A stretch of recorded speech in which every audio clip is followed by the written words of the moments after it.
오늘 영상 시작 전에 딱 하나만 물어보겠습니다. 여러분, 1인당 최대 6억 원. 이 숫자 들으셨죠? 2026년 5월 삼성전자 노사가 극적인 잠정 합의에 도달했습니다. 언론은 역대급이라고 난리를 쳤고 포털 실시간 검색어는 하루 종일 삼성 성과급으로 도배됐습니다.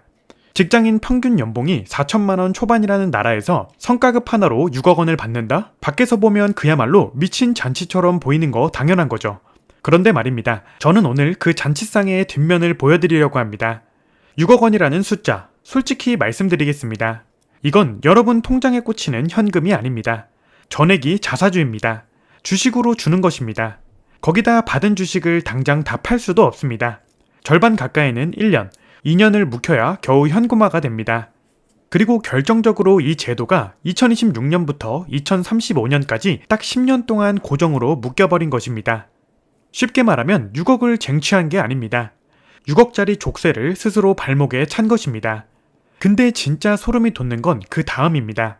이 족쇄의 실체를 제대로 들여다보지도 않은 채 삼성전자 10.5% 성과급 타결이라는 껍데기 숫자만 본 타 기업 노조들이 이걸 명분 삼아 일제히 폭주하기 시작한 것입니다.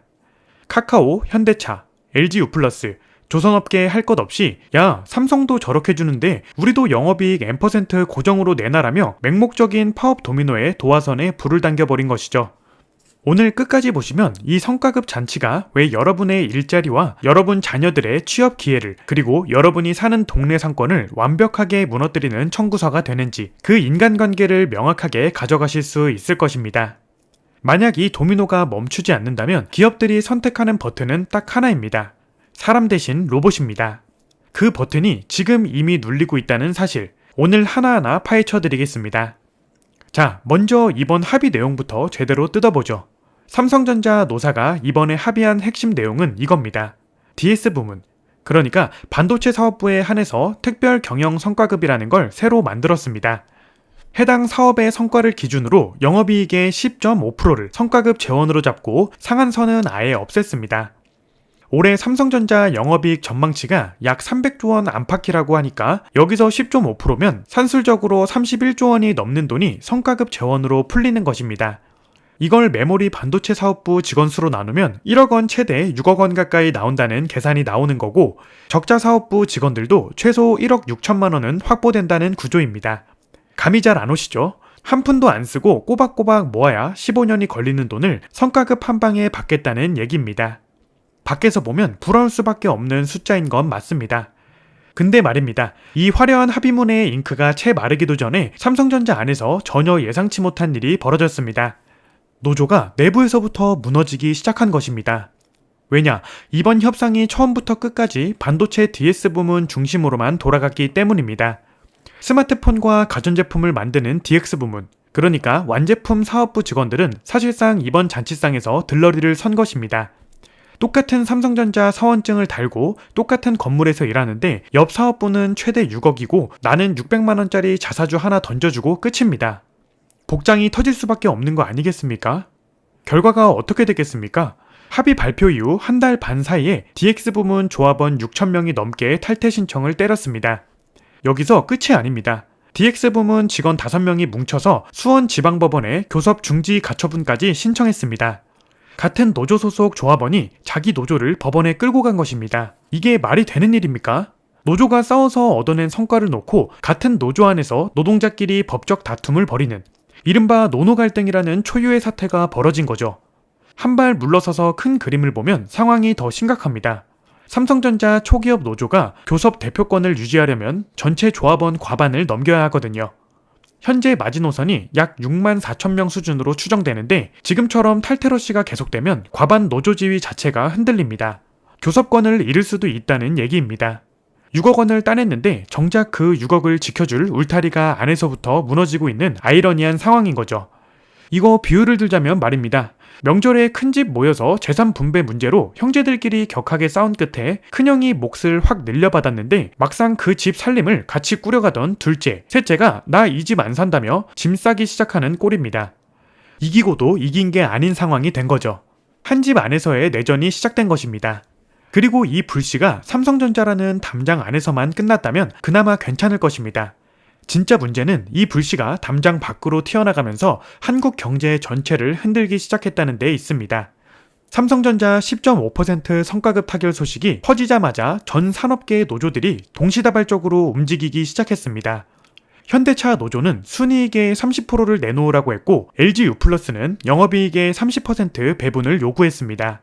카카오는 13에서 15%, 삼성 바이오로직스는 20%를 요구하다 관철이 안 되자 5일간 전면 파업에 돌입했고요. HD 현대중공업 노조까지 영업이익 최소 30%를 올해 임금 협상 테이블 위에 올려놨습니다. 업종도 다르고 규모도 다르고 사업 구조도 완전히 다른 기업들이 삼성이 받았으니 우리도 받아야 한다는 논리 하나로 일제히 달려든 것입니다. 주식 좀 해보신 분들은 지금 이 장면이 굉장히 낯익으실 겁니다. 옆집이 특정 종목으로 수익률 100%를 찍었다는 소문이 퍼지면 온 동네 사람들이 너도 나도 그 종목에 몰빵하지 않습니까? 근데 그 옆집은 3년 전부터 분석하고 들어간 거고 내가 지금 따라 들어가는 타이밍은 이미 고점일 수 있는 거거든요. 숫자만 보고 맥락을 빼버리는 순간 그게 투자가 아니라 도박이 되는 거죠. 지금 벌어지고 있는 성과급 도미노가 딱 그 꼴입니다. 왜 이게 문제냐고 물으신다면 업종마다 체급이 완전히 다르기 때문입니다. 반도체라는 산업은 슈퍼사이클이라는 게 존재합니다. 한 해에 영업이익이 수십조 원씩 출렁이는 구조입니다. 잘 나갈 때는 정말 천문학적인 돈이 쏟아지지만 불황이 오면 반대로 수조 원 적자가 나는 극단적인 진폭을 가진 산업입니다. 그러니까 호황기의 이익의 일부를 성과로 나누는 논리 자체가 아예 틀린 건 아닐 수 있습니다. 근데 통신업은 다릅니다. LG U+ 같은 통신사는 반도체처럼 한 해에 수십조가 왔다 갔다 하는 구조가 아닙니다. 안정적인 대신 그만큼 이익폭이 빠듯하고 그 이익의 30%를 매년 고정비용처럼 성과급으로 내보내게 되면 5G 이후 6G로 넘어가는 차세대 네트워크 투자 실탄이 어디서 나오겠습니까? 인프라 투자는 지금 씨를 뿌려야 10년 후에 수확이 나오는 구조인데 그 씨앗 살 돈을 성과급으로 다 써버리는 것입니다. 조선업은 더 심각합니다. 지금 한국 조선업이 미국발 대형 프로젝트 수혜를 입으면서 역대급 호황을 누리고 있는 건 맞습니다. 근데 조선업이 어떤 산업인지 아시지 않습니까? 호황 다음에 반드시 혹독한 불황이 오는 경기 순환에 가장 민감하게 반응하는 대표적인 업종입니다. 지금 벌어들인 돈으로 다음 겨울을 버틸 방파제를 쌓아야 하는데 그 돈의 30%를 지금 당장 나눠버리면 불황이 닥쳤을 때 버틸 체력이 없는 것입니다. 비유를 들자면 말입니다. 허리띠 졸라매고 비상금을 어렵게 모아놨더니 명절마다 친척들이 와서 다 같이 나눠야 하지 않겠냐며 손을 내미는 꼴입니다. 나눠주는 순간 좋기는 한데 정작 내가 아플 때 쓸 비상금이 사라지는 거죠. 업계에서는 이미 이런 말이 나오고 있습니다. 삼성전자의 이번 합의가 전 산업계의 이정표나 다름없다고 말입니다. 소액주주단체는 영업이익 연동 성과급을 제도화하면 이사회와 경영진, 노조를 상대로 배임 소송을 예고한 상태고요. 삼성전자 한 회사 안의 성과급 협상이 지금 한국 경제 전체를 초고비용 구조라는 시한폭탄 위에 올려놓은 도화선이 돼버린 거죠. 그런데 이 난장판이 대체 어디서부터 꼬이기 시작한 건지 그 뿌리를 제대로 짚고 넘어가야 합니다. 성과급을 많이 주는 게 뭐가 나쁘냐? 회사가 돈 벌었으면 직원한테 나눠주는 게 당연한 거 아니냐? 이 말 틀린 말이 아닙니다. 근데 경제학에서 절대로 빠뜨리면 안 되는 전제가 하나 있습니다. 이익을 함께 나누려면 손실도 함께 감내해야 한다는 것입니다. 넥타이 메고 출근하시는 분들은 100% 공감하실 것입니다. 회사가 잘 나갈 때 사장님이 올해 보너스 두둑히 챙겨줄게 하면 다들 좋아하지 않습니까? 근데 다음에 적자가 나면 다 같이 허리띠 좀 졸라매자고 하면 그건 싫은 거거든요. 좋을 때는 함께 나누고 나쁠 때도 함께 견뎌야 한다. 이게 이 공유의 진짜 원칙인데 지금 대기업 노조들이 요구하는 건 이 원칙의 절반만 가져가는 기형적인 구조라는 것입니다. 이번 삼성전자 합의만 봐도 보입니다. 적자 사업부에 대한 페널티 적용 시점을 2027년으로 1년이나 유예했거든요. 돈 벌 때는 10.5% 확정으로 가져가면서 손해볼 때는 유예하고 깎아주는 구조. 이거 40대 넘어가면 다들 아시지 않습니까? 매달 적금은 꼬박꼬박 넣으면서 보험료는 아깝다고 안 드는 그 심리랑 완전히 똑같습니다. 좋을 때만 챙기고 나쁠 때 대비는 안 하는 거죠. 그럼 왜 이런 한쪽으로만 기울어진 구조가 가능해진 걸까요? 여기에는 올해 3월부터 시행된 노란봉투법이 결정적인 영향을 했습니다. 원래는 임금이나 근로시간 같은 직접적인 근로조건만 쟁의 대상이 될 수 있었는데 이 법이 시행되면서 근로조건에 영향을 미치는 경영상의 판단까지 쟁의 대상에 포함된 것입니다. 영업이익을 어디에 쓸지는 경영 판단 영역이라는 성역의 문이 법적으로 열려버린 것입니다. 거기다 파업으로 인한 손해배상 청구도 대폭 제한됐습니다. 이전에는 파업으로 생산 라인이 멈추면 수백억짜리 손해배상 청구서가 날아왔는데 그 억제력이 약해진 거죠. 주담대 이자 갱신일에 금리가 오르면 그날 밤 잠이 안 오지 않습니까? 근데 앞으로 이자 안 갚아도 집 안 뺏깁니다 라고 법으로 보장해준다면 어떻게 되겠습니까? 빚에 대한 공포가 사라지는 순간 사람들의 행동은 완전히 달라지거든요. 지금 노조들한테 벌어지고 있는 일이 정확히 이겁니다. 자, 여기서 동전을 뒤집어야 합니다. 지금까지는 노조 이야기였고요. 이번엔 삼성전자 경영진 이야기입니다. 다들 이런 의문 한 번쯤 드셨을 겁니다. 삼성이 바보도 아니고 1인당 최대 6억 원씩이나 내어주면서 경영진은 대체 왜 웃고 있는 거지? 맞습니다. 이 판에서 상대방이 바보일 거라는 생각은 버려야 합니다. 경영진이 설계해놓은 정교한 금융구조가 이 합의 안에 촘촘히 숨어 있거든요. 첫째, 현금이 한 푼도 안 나갑니다. 특별 경영 성과급 전액이 자사주로 지급됩니다. 회사 금고에서 현금이 빠져나가는 게 아닙니다. 이미 보유하고 있던 자기 주식을 직원들한테 나눠주는 구조입니다. 기업 입장에서 현금 유출은 제로입니다. 둘째, 매각 제한이라는 족쇄를 걸었습니다. 받은 주식의 3분의 1만 즉시 현금화할 수 있고 나머지는 1년, 2년을 기다려야 팔 수 있습니다. 6억 원어치를 받았다고 쳐보겠습니다. 내일 당장 손에 쥘 수 있는 건 2억 원입니다. 나머지 4억은 삼성전자 주가의 등락에 운명이 묶이는 거죠. 주가가 오르면 8억이 될 수도 있지만 떨어지면 3억, 4억으로 쪼그라들 수도 있는 것입니다. DS 부문 직원 7만 8천 명 전원이 삼성전자 주가 방어에 직접적인 이해관계를 가진 공동 운명태가 된 거죠. 셋째, 이게 진짜 소름 돋는 부분인데요. 이 제도가 2026년부터 2035년까지 10년 동안 묶였다는 것입니다. 뒤집어 말하면 이 10년 동안 성과급을 뒤엎겠다며 파업을 벌일 명분이 아예 사라진 것입니다. 그리고 더 무서운 구조가 여기 있습니다. 파업을 하면 공장이 멈추고 공장이 멈추면 주가가 하락하고 주가가 하락하면 내가 받은 성과급의 가치가 녹아내리는 거잖아요. 파업을 할수록 나한테 손해가 되는 구조가 만들어진 것입니다. 경영진이 직원들 손에 스스로를 묶을 족쇄를 쥐어준 거죠. 40대 넘어서 보험 들어보신 분들은 금방 아실 것입니다. 이거 완전 만기 보급형 보험이랑 똑같은 구조입니다. 중간에 해약하면 원금도 못 건지고 끝까지 유지해야 겨우 본전인 그 답답한 구조 말입니다. 들어갈 때는 괜찮아 보이는데 막상 중간에 나오려고 하면 이미 손발이 묶여있는 거거든요. 경영진이 이번 합의로 얻어낸 것들을 정리해드리겠습니다. 현금 유출 없이 7만 8천 명을 주가 방어편으로 편입시켰고 10년 동안 성과급 관련 파업 카드를 원천 봉인했습니다. 이보다 더 정교한 경영 설계가 있겠습니까? 물론 자사주 지급이 무조건 나쁜 것만은 아닙니다. 실리콘밸리에서는 스톡옵션이나 RSU 방식의 주식 보상이 업계 표준이고 직원과 회사의 이해관계를 일치시키는 선순환 구조라는 긍정적인 측면이 분명히 존재합니다. 근데 결정적으로 다른 게 있습니다. 실리콘밸리는 호봉제도 없고 정년 보장도 없고 성과가 나오지 않으면 바로 계약이 끊기는 고위험 고수익 구조입니다. 근데 한국 대기업 노조가 요구하는 건 다릅니다. 호봉제 유지의 정년 보장, 거기다 영업이익 N% 성과금까지 고정으로 가져가겠다는 거거든요. 미국식 성과보상과 한국식 고용 안정을 동시에 다 가져가겠다는 건데 이건 세상 어디에도 존재하지 않는 조합입니다. 시금치는 시금치고 삼겹살은 삼겹살인데 그걸 하나의 요리라고 우기는 꼴인 거죠. 그리고 이 기형적인 구조가 삼성전자라는 초격차 기업 안에서만 머물렀다면 어쩌면 감당이 됐을 수도 있습니다. 근데 이 틀을 이익구조가 완전히 다른 통신사에 플랫폼 기업에 경기순환에 극도로 민감한 조선업에까지 억지로 끼워 맞추기 시작하면 어떻게 되겠습니까? 그 도미노가 지금 이 순간에도 쓰러지고 있습니다. 자, 여기서부터가 진짜입니다. 지금까지는 삼성전자라는 울타리 안에서 벌어진 일이었지 않습니까? 노조가 이겼다. 경영진이 설계했다. 타 업종으로 번졌다. 이 큰 그림을 보면서 우리가 놓치고 있는 풍경이 하나 있습니다. 그리고 그 풍경이 꽤 잔인합니다.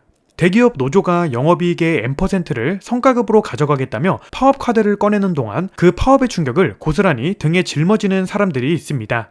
대기업 정규직이 아닙니다. 그 아래에 달라붙어 있는 수십만 명의 하청 노동자들입니다. 구조를 한번 뜯어보죠.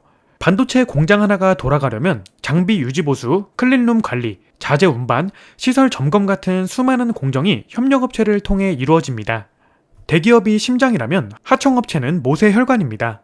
심장이 멈추면 모세혈관부터 괴사하는 거죠. 대기업 노조가 파업에 돌입하면 공장 라인이 서고 라인이 서면 하청업체의 발주가 끊기고 발주가 끊기면 하청 노동자들 월급이 밀립니다. 근데 이 사람들은 파업을 결정한 것도 아니고 성과급을 받은 것도 아닌데 피해는 자기들한테 가장 먼저 가장 크게 떨어지는 거거든요. 명절에 큰 집에서 형제들끼리 재산 분배 놓고 멱살 잡고 싸우는데 그 집에서 밥 차리고 설거지하는 사람은 아무도 쳐다보지 않는 거랑 똑같은 구조입니다. 잔치상에 앉은 사람들은 고기가 몇 점이냐를 놓고 싸우는데 부엌에서 땀 흘리는 사람한테는 국물 한 숟갈도 안 돌아가는 거죠. 이게 전문가들이 수십 년째 지적해온 한국 노동시장의 고질적인 이중구조 문제입니다. 호황기의 가실은 대기업 정규직 노조가 독식하고 셧다운 리스크는 하청업체가 독박을 쓰는 구조. 이번 잠정 합의에서 노사가 상생협력 재원 조성을 합의문 안에 넣긴 했습니다만 구체적인 금액도, 시기도, 방법도 아직 나온 게 없습니다. DX 부문 직원들한테 600만원짜리 자사주 하나 던져준 것처럼 하청업체한테도 그 수준의 생색내기로 끝내는 거 아니냐는 비판이 벌써부터 나오고 있는 상황입니다. 그런데 여기서 한 발 더 들어가면 진짜 등골이 서늘해지는 시나리오가 기다리고 있습니다. 경영진 입장에서 한번 생각해 보십시오. 매년 영업이익의 N%를 성과급으로 나눠줘야 하고 파업 손해배상 청구도 어려워졌고 파업할 때마다 글로벌 고객사에게 납기를 못 맞추면 수천억짜리 신뢰가 한순간에 깨집니다. 반도체 같은 산업에서 납기 한번 어기는 건 단순한 실수가 아닙니다. 그 피해가 천문학적입니다. 그러면 경영진 머릿속에 어떤 계산이 돌아가겠습니까? 사람이라는 변수를 아예 없애버리면 이 모든 문제가 한 방에 해결되는 것 아닌가 하는 생각 말입니다. 이게 빈말이 아닙니다. 삼성전자는 올해 초에 2030년까지 전 세계 모든 생산기지를 AI 자율공장으로 전환하겠다고 공식 선언했습니다. 단순 자동화 수준이 아닙니다. 생산 라인을 관리하는 오퍼레이팅 봇, 자재를 나르는 물류봇, 정밀 공정을 수행하는 조립봇까지 휴머노이드 로봇을 단계적으로 투입해서 인간의 개입을 최소화하겠다는 것입니다. 불 꺼진 공장, 이른바 다크팩토리를 만들겠다는 겁니다. 현대차 그룹 자회사인 보스턴 다이내믹스, 로봇계 스팟이랑 휴머노이드 아틀라스 만드는 그 회사 있지 않습니까? 나스닥 상장 여부가 이르면 올해 안에 결정될 거라는 전망이 나오고 있고 기업 가치는 최소 50조에서 최대 120조 원 이상이 거론되고 있습니다. 아틀라스 양산형이 공개됐을 때 2026년 생산 물량을 이미 전량 판매가 완료됐다고 발표할 정도였습니다. 정의선 회장은 2028년까지 미국 제조시설에 아틀라스를 투입하고 2030년까지 연간 3만 대의 생산체제를 구축하겠다는 청사진을 내놨습니다. 경제 전문가들은 올해 초 대법원이 성과급을 근로의 대가가 아닌 경영성과의 분배로 판결한 것까지 맞물리면서 기업들이 인건비 리스크를 줄이기 위해 로봇 투입에 속도를 낼 명분이 완성됐다고 분석합니다. 균형 있게 봐야 할 부분도 있습니다. 무인화가 당장 내일 모든 공장에서 사람을 없앤다는 뜻은 아닙니다. 현재 로봇이 투입되는 건 물류나 단순 반복 공정이 대부분이고 고도의 판단력이 필요한 엔지니어링 영역은 여전히 사람의 손이 필요합니다. 삼성전자도 반도체 R&D 인력과 AI, 소프트웨어 인력은 오히려 채용을 늘리겠다고 했고요. 하지만 추세의 방향은 명확합니다. 삼성전자 글로벌 임직원 수가 3년 사이에 4만 명 줄었습니다. 줄어드는 건 단순직이고 늘어나는 건 AI와 로봇을 설계하고 운영하는 완전히 다른 차원의 고급 인력입니다. 그러면 이 도미노의 진짜 승자가 누구냐? 이걸 물어봐야 하는 것입니다.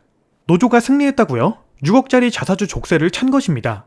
하청 노동자들은 말입니까? 파업 불똥만 맞고 잔치상엔 끼지도 못했습니다. 그러면 누가 샴페인을 터뜨리고 있습니까? 로봇과 AI를 만들고 파는 기업들입니다.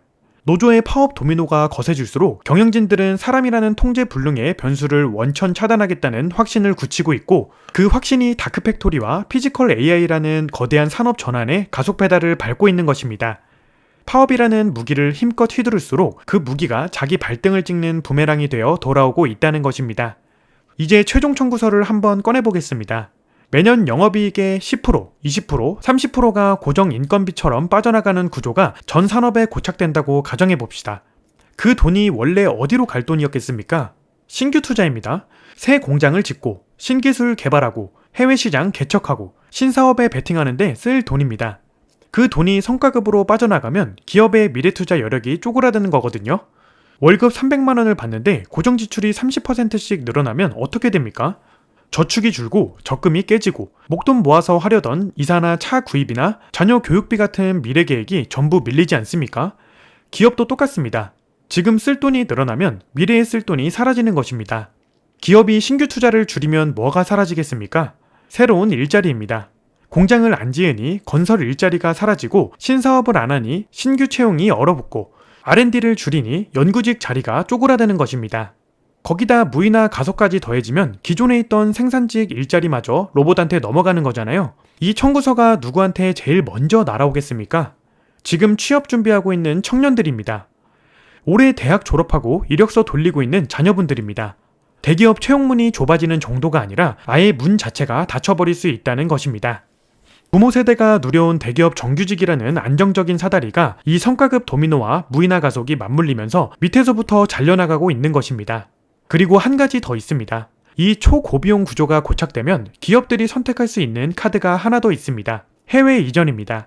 인건비가 싼 곳으로 공장을 옮기거나 아예 해외에 신규 투자를 하는 것입니다. 그렇게 되면 국내에 남는 건 무엇입니까? 빈 공장 부지와 그 주변 상권의 몰락입니다. 공장 하나가 빠지면 주변 식당, 편의점, 학원, 부동산까지 연쇄적으로 타격을 받지 않습니까? 노조가 쟁취했다는 성과급의 청구서가 우리 세금으로, 우리 연금으로, 우리 자녀의 일자리로, 우리 동네 상권의 몰락으로 되돌아오고 있는 것입니다. 자, 그러면 이 거대한 난장판을 어떻게 풀어야 하느냐 하는 문제입니다. 비판만 늘어놓고 끝내면 저도 무책임한 거니까 말입니다. 제가 보기에 최소한 3가지 방향은 반드시 잡아야 합니다. 첫째, 노동관계법 체계를 합리적으로 재정비해야 합니다. 파업할 권리를 없애자는 게 아닙니다. 노동자의 권리는 당연히 보호받아야 합니다.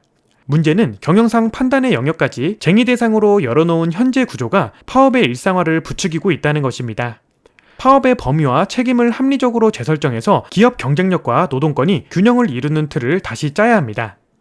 지금처럼 파업 손해배상이 사실상 면제되는 구조는 억제력을 잃은 교통 신호등이나 마찬가지입니다. 빨간불인데 누구도 멈추지 않으면 결국 사고가 나는 거거든요. 둘째, 과실만 독식하는 구조를 반드시 깨야 합니다. 대기업 정규직이 잔치를 벌이는 동안 하청 노동자가 독박을 쓰는 이 노동시장의 이중구조. 이건 단순한 불공정의 문제가 아닙니다. 시스템이 고장난 것입니다. 원청과 하청 간의 공정한 성과 공유가 이루어지는 제도적 장치가 필요합니다.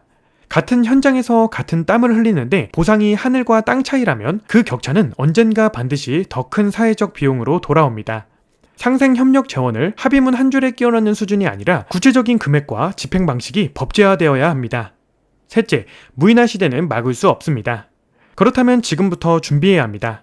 다크팩토리와 피지컬 AI가 밀려오는 건 이제 거스를 수 없는 흐름입니다. 그렇다면 국가가 해야 할 일은 이 흐름을 막는 척하는 게 아니라 그 흐름 속에서 살아남을 수 있는 인력을 지금 당장 키우는 것입니다. 로봇이 대체할 수 없는 영역에서 경쟁력을 갖출 수 있도록 교육 시스템부터 바꿔야 합니다. 단순 반복 직무에서 AI와 협업하고 로봇을 설계하고 운영하는 쪽으로 인적 자원의 무게중심을 옮기는 국가적 재교육 투자가 지금 이 순간 가장 시급한 과제입니다. 나중에 일자리가 사라지고 나서 대책을 세우면 이미 늦습니다. 불이 난 다음에 소화기를 사러 가는 꼴이 되는 거거든요. 삼성전자에서 시작된 이 성과급 도미노, 단순히 대기업 노사 간의 싸움으로 보시면 안 됩니다.